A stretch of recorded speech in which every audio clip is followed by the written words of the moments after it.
Good morning. Good morning, family. It has been forever and a day since I popped into Learning with Jazz Lee J. So I'm so glad to be back today. It is Friday, October 27th, and I hope that you're just feeling fantastic. I hope that you're feeling amazing. I am feeling divine. I've got my little school spirit stuff going on today. It's Red Ribbon Week. We're literally wrapping Red Ribbon Week up.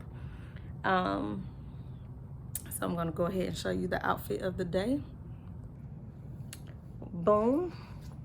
Got my nice little cute shirt here from Temu, you guys. This came from Temu. Can it? I don't know. Can you see it? Anyways, it says in my teacher era.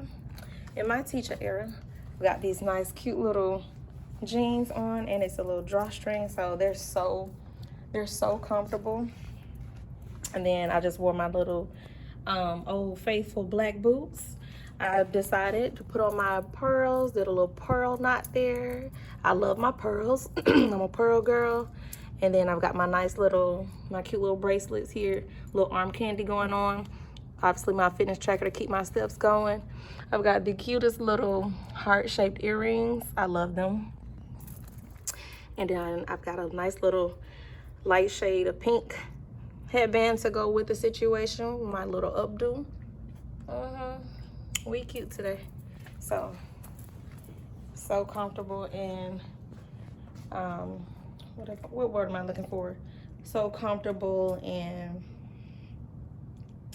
I can't think of the word, y'all. But I'm feeling team spirit. But that's not the word I was looking for. Anyways, let's get into the video. So in today's video, I want you to just come along with me as I plan for small groups. That's what we're gonna do. I'm pretty sure everywhere districts are pushing the importance of having like effective small group sessions with your classes. So I just want you to just kind of come along with me and see what I've got going on for 4th grade ELA literacy centers or small groups for this next upcoming week. Currently, I am just stapling up some hard copy unit tests, because my students are testing today. And so we use the HMH curriculum for our assessments and all. So I'm just gonna staple these up really quickly. I've got my fruit here this morning. The kids are in specials for the next 7 minutes. Got my little mouse here, which I've fallen in love with. I got all my water ready, so we're good and hydrated for the day. So yeah, let me go ahead and staple these tests together, and then we're gonna get into the small group planning.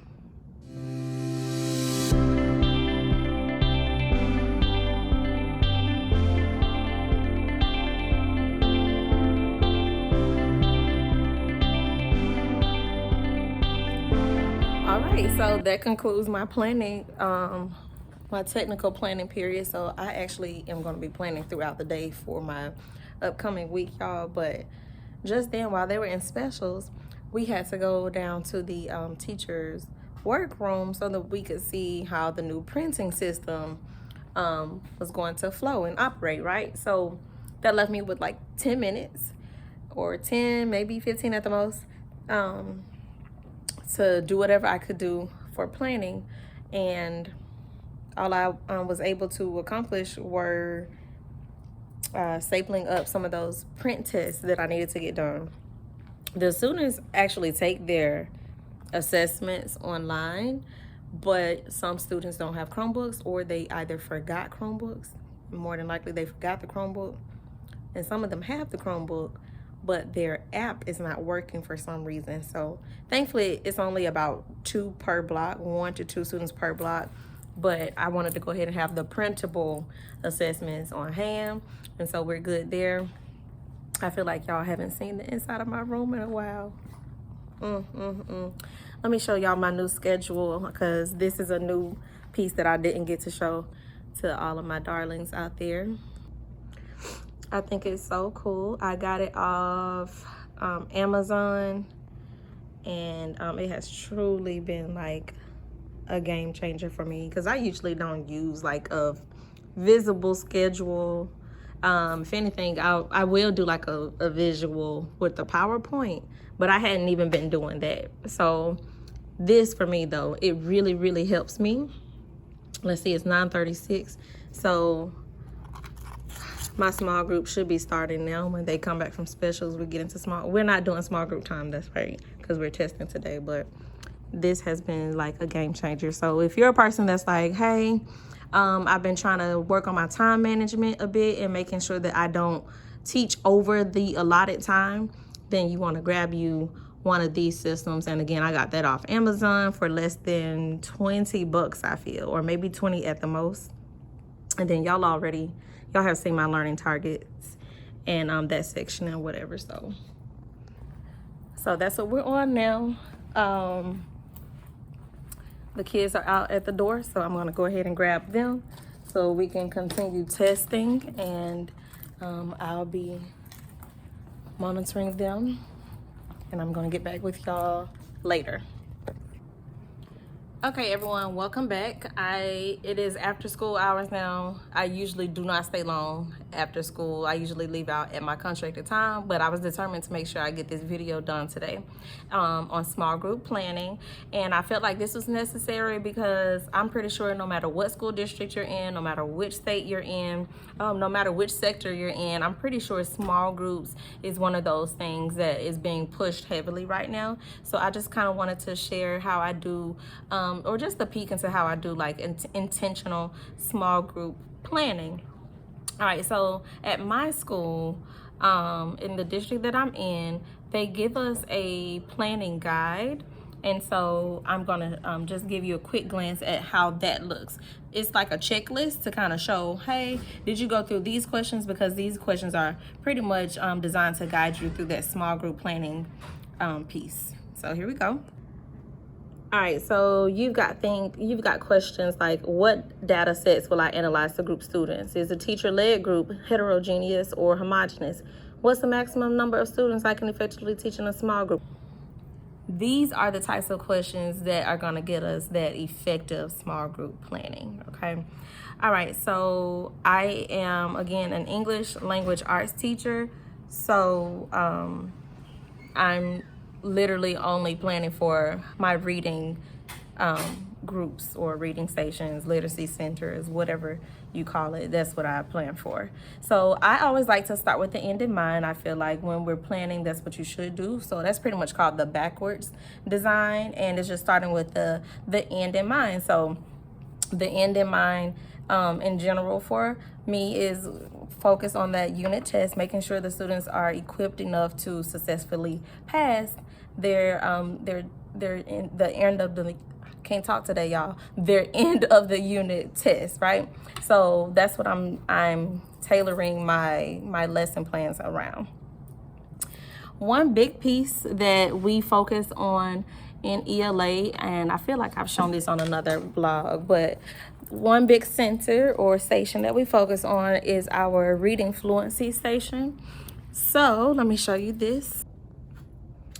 In the first pocket here, we have reading fluency because, hey, you know, when they take the Georgia milestones at the end of the year, that's going to be probably the most important piece, knowing how to actually read. And when we're talking about reading fluency, we are talking about them having the ability to follow punctuation, expression, accuracy, and rate, as you see on the anchor chart there. So that's something that you want to focus on when you're talking about reading fluency. So not only will they need that on the what I call the championship game, that Georgia milestone assessment at the end of the year, but they're going to need this throughout the year when they're taking those unit tests or when they're just doing their formative assessments. They need reading fluency. So with that being said, I made sure to have a reading fluency group or station. So in their pocket, they're going to find some, what I like to use, readers theater. So the readers theater, literally it's a script. It allows the students to get into character, and they can pretty much have an opportunity to demonstrate expression, as well as their ability to follow punctuation, accuracy, and that rate. So they get to hear each other practice what reading fluency sounds like, and they get to exercise it for themselves. It's really fun. They get to get into character. It's not in your traditional mundane type of setting. They get to act it out, and we all know students love being able to be kinesthetic and move around, because reading can be dull sometimes, you know. So acting it out helps them to bring it to life. So they're going to do that. That's going to be station 1. The reader's theater script. Now, there's something I do need to say about this, though. Yes, we want the students to be engaged, but we also have to keep in mind that we have to constantly be monitoring and assessing their comprehension level to it. All right, so I wanted to say, even though each of my groups, no matter their skill level, they're all going to have the same script to use. They all have the same purpose, which is reading fluency, but they will be assessed differently. They will be assessed according to their skill levels. So, for example, my beginners group, they're going to take the script. They're going to discuss the script. After they've had the opportunity to perform the script, they're going to talk about it. And then after that, they're going to complete a fictional independent reading log. So, not sure if I can find it here, but the independent reading log will, it'll ask them some basically guided questions. If I can find it here. Oh, it looks like this. And it asks them, a range of let's see. Well, I would consider this as DOK level 1, because it's just a lot of recalling and retelling. Things like, what is the title of the story? What is the genre? What is the purpose? What is the setting? Main character? What is the problem? So it's a lot of DOK 1 type of questions. Just in case you don't know, DOK stands for depth of knowledge, right? So it's those beginner level type of questions, recalling and retelling. So I have students who are in that range. They're trying to get to that developing learner's point. So having questions like those are going to help them to kind of, get to where they need to be, so to speak. Because there's got to be this gradual, this gradual progression, right? Anywho, moving on. My developing group will also do the same, because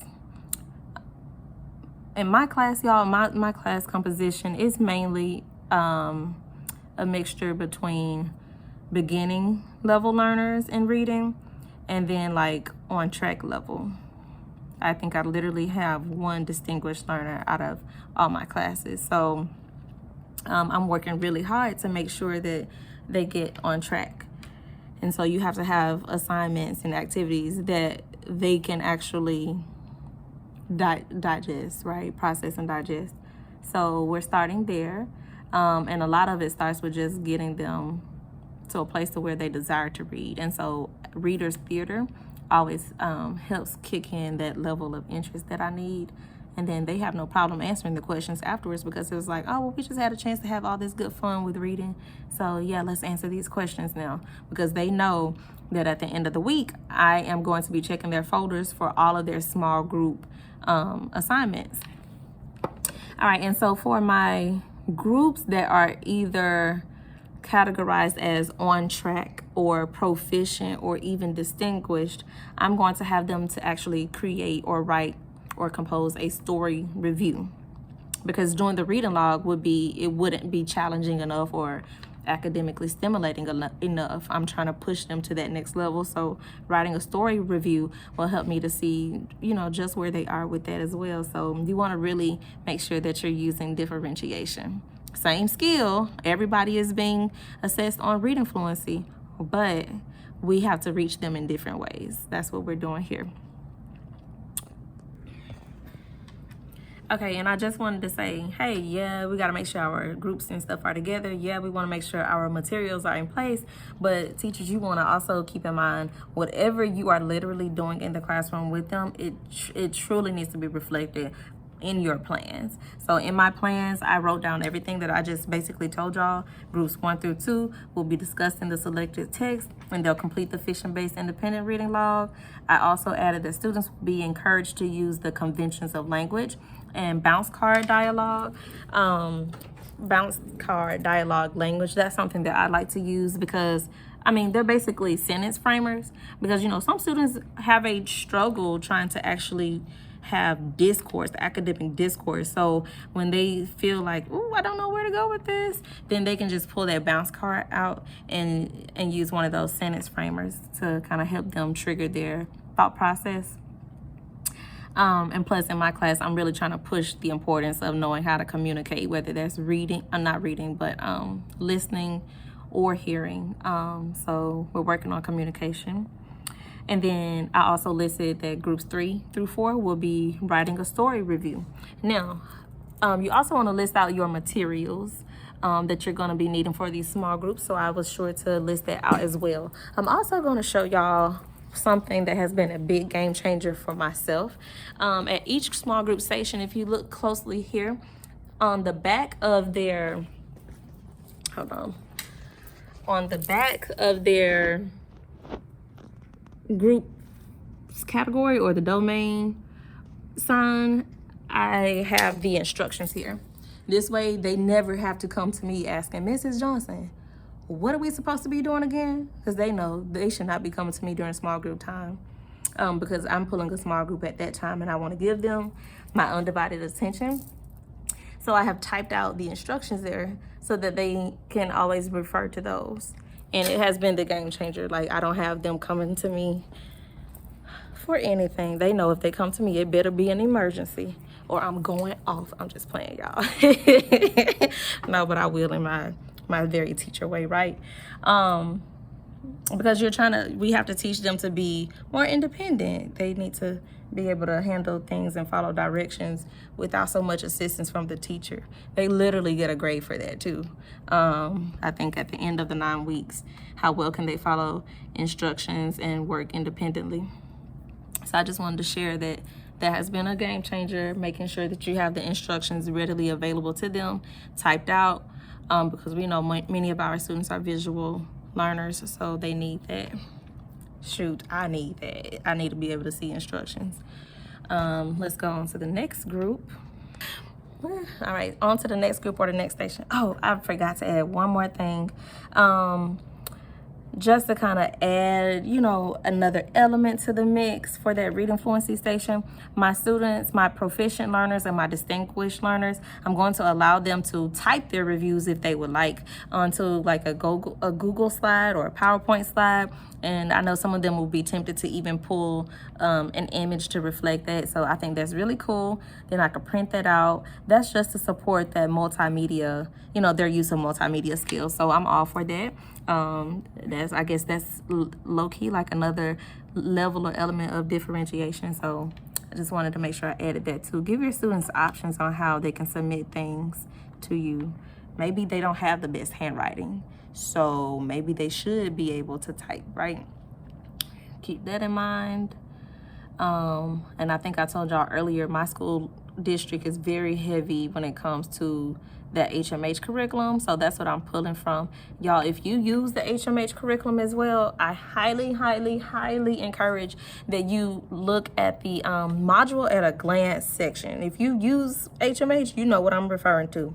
Go to that module at a glance section and specifically look for literacy centers. That way, when you run out of ideas, or if you're just looking to add something else to your toolbox, you can see what literacy center options they have available to you. Because the Reader's Theater, it was there for me, and I literally just had to hit the print button. I didn't have to go searching for scripts. I was able to just pull a script from their curriculum.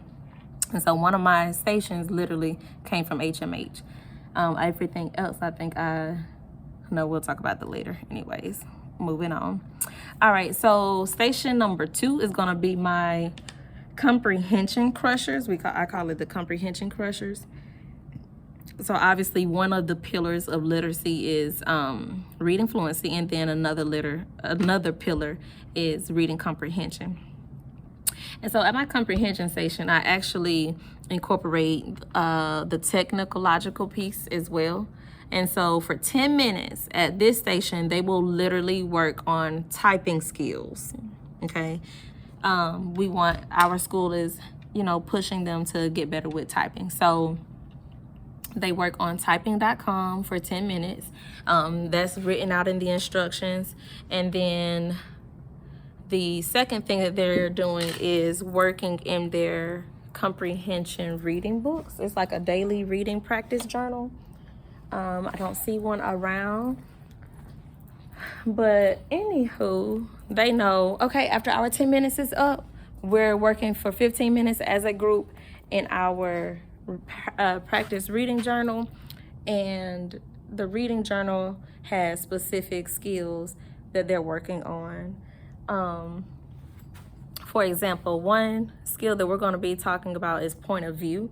So I strategically assigned them pages that deals specifically with point of view, including that first person, second person, primary sources versus secondary sources, and then talking about the different perspectives of each character. Like, those are the types of things that I'm referring to when I talk about point of view. But I made sure that their pages were aligned to the standard. And then I also made sure that their pages were aligned to our skill of the week. So that's what you want to do. You want to make sure that alignment is definitely in play. Let's see here. All right. By the way, this is what the comprehension crushers looks like. Honestly, y'all, these display tents are amazing in theory, but you have to have really responsible students to, take care of them, because mine have been breaking as of recent, as you can see, but I'm not about to replace those until they're on their last corner, literally. And then, so we've got the name of the station. That way, when the groups rotate to their station, they can confirm that they're on the correct side, or at the correct station rather. And then again, on the backs, I have the instructions. The next group that we're going to talk about is the vocabulary center.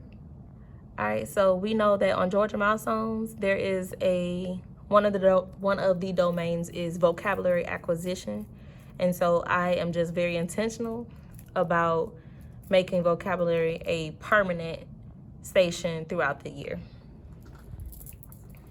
So for vocabulary, one thing that I've really been pushing in here is a variety of vocabulary strategies. So for some reason, students always just think when they hear the word vocabulary, they're literally just supposed to associate a term with a definition. But I told them, hey, y'all, that's really just one strategy. And so I'm big on teaching strategies. And this anchor chart has been very helpful this week in helping them to visualize how to break down and process vocabulary in multiple ways. So as they're navigating through their vocabulary time, they have that reference up there, the anchor chart. For vocabulary this week, they are, groups 1 through 3. I'm going to create a matching game for them, but the matching game is going to include generative terms, your prefixes and your suffixes, those Greek and Latin root terms. They're going to have those. And on the back of them, so they look like this. I have to laminate them and cut them up. If you watched previous videos, I think I demonstrated the heads up game before. So it's basically that, kind of like that concept, but I'm gonna have them do matching. So they'll have a card face down, and then, they'll have to try to search. They'll flip the card over, and then they'll try to search for the matching card, if that makes sense. I'll probably have to demonstrate that later, y'all, but that's what groups 1 through 3 are going to be doing. And then I'm gonna have group 4, I'm trying to read my thing, y'all. Group 4 is going to create a short story for me. I want them to create a short story using this vocabulary. Obviously, they're going to want to play a game too, so I'll let them know, hey, if you finish early, I'll let you play the matching game as well, because who doesn't love a good vocabulary matching game? They do, I promise you. So we're going to be focusing on that. Our new vocabulary strategy of the week is homographs and homophones. So I may even throw those two terms in as like vocabulary words just to kind of see what type of conversation they'll have around those concepts. So that's vocabulary. And then the last station is going to be the Accelerate Your Writing station, which is, I call it the Crafty Ink Crew. But with the Crafty Ink Crew, my students have gotten into opinion writing or persuasive writing. And how I introduced that was I allowed my class to participate in a debate, right? And so I broke down the difference between claim and evidence, and they debated. Now, what I allowed them to debate about was McDonald's and Wendy's, right? Like, which is better? And that was all types of fun in itself, I promise you. So if you want to do something fun around opinion writing, start your introduction, like your introductory of that module, with a debate, a nice debate. Obviously, I allowed my class to see a quick little clip from The Great Debaters. Anybody remember that movie? I took a small clip from that, allowed them to see what a debate could look like, and then we kind of continued from there. They had to research why they were for Team Wendy's or Team McDonald's. It couldn't just be the food was good. You know what I'm saying? Like, they had to really research. So some of them came across points like, hey, well, McDonald's uses, well, no, they said Wendy's. I distinctly remember. Wendy's uses more fresh ingredients. So, you know, that was really fun, having them to get into that researcher mindset. And anywho, let me make sure I'm staying on top of y'all, because I'm getting ahead of myself. Anywho, last week they had a chance to dive into opinion writing, right? And y'all know the first part of the writing process is pre-writing. So they worked on pre-writing at the Crafty Ink Crew station. This week we're going to the next phase, the drafting phase. But for me personally, because of my class composition, I know that my students literally need a little more assistance with each piece of the writing, literally. So instead of just letting them go straight into drafting, I'm saying, hey y'all, we're going to specifically draft the introduction paragraph. So this week in writing, when they return, they're going to get into building introductions, and that'll give me a chance to also assess, do y'all understand the concept of setting?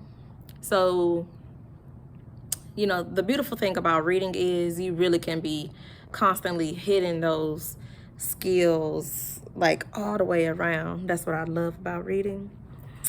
So yeah, they'll be writing some introductory paragraphs, and they're going to be using an HMH resource called the Writer's Notebook.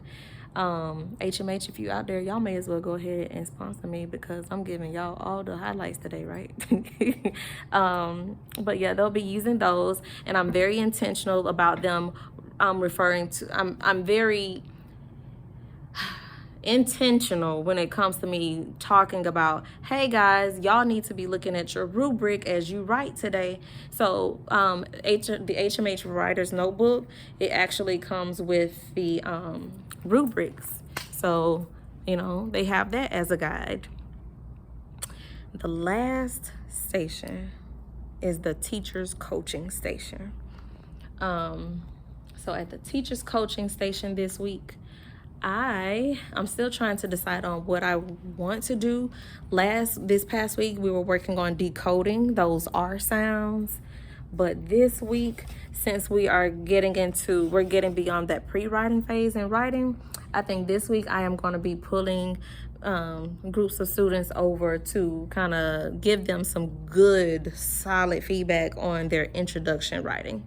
That way they can know whether or not they're really doing this thing right. So I think that's what I'm going to do in my small group station.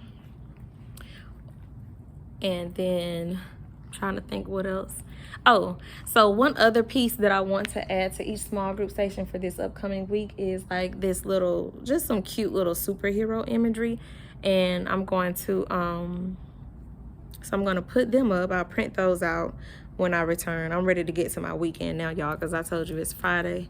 It's Friday. It's 4:10. I'm ready to go home. So when I return on Monday, I'll just have to print my little superhero characters out, place them at each station, and you know, you'd be surprised at how that can even just bring a little bit more life to your small group stations. And reading teachers, you have to do everything you can to bring a little life. I'm not saying you got to break the bank or anything, because I didn't have to pay for that. I'm just printing it in color, okay? Print it in color, and that could make them just a little bit more interested in what they're having to get into. All right, so today we have gone over small group, a little bit of some small group planning. The other thing that I do use is like a little checklist for myself. It's like a little small group checklist. It looks like so. I just kind of go down that list to make sure I have crossed every T and dotted every I, because I want to make sure that my students are getting quality instruction during those small group sessions. They get 25 minutes each in each session, so I just want to make sure that each session is meaningful, purposeful, and something that they could really apply across the disciplines and even in their own lives. So I think that concludes everything for the day. I may do like something more in-depth later on, just like planning in general. Y'all let me know. Y'all let me know what stood out to y'all in this video. Let me know what you want to see, or just simply say hi. I promise I'm going to get better with posting content, because I promise you, I really do love teaching. I really do love the work that I have to put into it. I've just been busy, and so I just want to make sure though I keep in touch with my darlings out there. All right, so until next time, happy planning.